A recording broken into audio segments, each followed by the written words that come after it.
Hey, what's up guys? This is Luso from TeamDPlusGaming. I'm here to talk to you today about monster cards. So first I'm going to go over all the different types of monsters that there are, and then kind of get down into the first two that I show you. And kind of go over them piece by piece. So first you have your normal monster. Then you have your effect monster.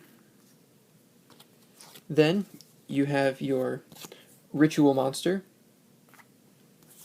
And your Gemini monster, which I'll cover those probably in the next video.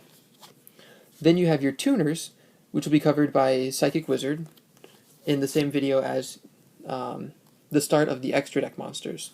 So for the extra deck, you have your Synchros, your XYZs, and your fusion type monsters. And extra deck monsters will probably be later on closer to the start of videos on how to play the game.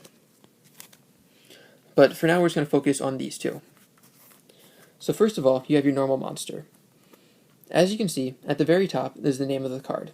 So this one is the Dark Magician. Right at the end of the name, you have the attribute of the card. So this one's a dark type. Or, well, dark attribute, I should say. Next, you have a set of stars here. This represents the card's level. So this one is a level 7. Levels will be more important later on, again, closer to gameplay. But for right now, I was just showing you that that it has them, and where to find it. Then you have a picture of the monster, so this is the Dark Magician. Then below the picture, you have the set that the card came from. So this one is SDY006, Starter Deck Yugi, card 6. Then you have the card's type, which is Spellcaster. And then on a normal monster, you have the description of the card. So this is the ultimate wizard in terms of attack and defense. Then you have its attack stat and its defense stat. So, I mean, this just... Again, just the description of the monster. It doesn't really add anything to the game, but it's just there, sort of filling space on normal monsters. These are sometimes referred to as vanillas. They're not very prominent in the modern game. You might see them on occasion, but probably not too often. The more prominent monster in the modern game is the effect monster. So again, same as before, it has Harpy's Pet Dragon, so this is the name of it. Then it's got the attribute, which this one happens to be Wind, a set of stars. So this one is, again, level 7. A picture of the card, or the monster, I should say. Then set name, FMR. It's card 2 in the set. Then down here you have the types. This one's a dragon, and it's an effect monster. Then, so it has an effect in the box instead of a description of the card. So this one increased the attack and defense of this card by 300 points for each face-up Harpy Lady on your side of the field.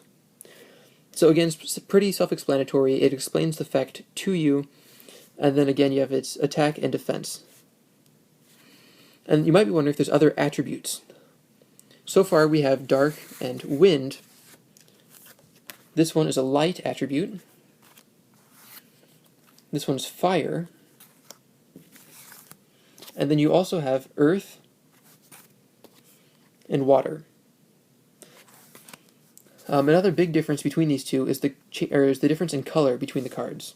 A normal monster is more of a yellowish color, and an effect monster is more of an orangish color.